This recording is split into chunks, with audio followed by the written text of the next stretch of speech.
काय मंडळी, कशा आहात सगळे? मस्त ना? ज्याला कुणाला आळणी जेवण खाऊ वाटत नाही तर त्यांनी ह्या बटाटूच्या काचऱ्या एकदा नक्की ट्राय करा. खूप छान लागतात. तर त्यासाठी आपल्याला मीडियम साईजची 4-5 बटाटू घ्यायचे आहेत. त्यानंतर त्याच्या साली काढून घ्यायच्या आणि त्याचे छोटे छोटे काप करायचे. सुरेनेच करून घ्या, जेणेकरून त्याची साईज ठीक राहते. जर तुम्ही खिसणीने करून घ्याल तर त्या खूप पातळ होतात आणि लगेच तुटल्यासुद्धा जातात. नंतर आपल्याला ह्या सगळ्या बटाटूच्या काचऱ्या करून घेतल्यानंतर त्याला एका भांड्यामध्ये पाण्यात ठेवून द्यायच्या आणि नंतर नंतर एक कढई गॅसवर ठेवायची. त्याच्यामध्ये आपल्या मेजरमेंटनुसार तेल घालून घ्यायचं. तेल गरम झाल्यानंतर त्याच्यामध्ये मोहरी टाकायची.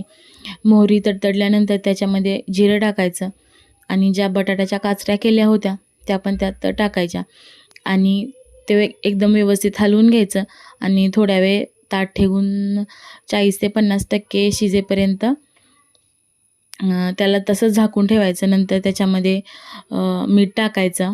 मीठ टाकल्यानंतर हळद टाकायची आणि हळद टाकल्यानंतर थोडंसं लाल तिखट आणि गरम मसाला टाकून घ्यायचा आणि ते एकदम व्यवस्थित हलवून घ्यायचं. म्हणजे त्याच्यामध्ये थोडंसं पाणी घालायचं. एकदम थोडंसंच घालायचं, जास्त घालायचं नाही, जेणेकरून जे 40 ते 50% बटाटू शिजायची राहिली होती ती अगदी व्यवस्थित शिजली गेली पाहिजेत. आणि बघू शकताय तुम्ही किती छान काचऱ्या तयार झालेल्या आहेत. खूप टेस्टी लागतात, चटपटीत लागतात.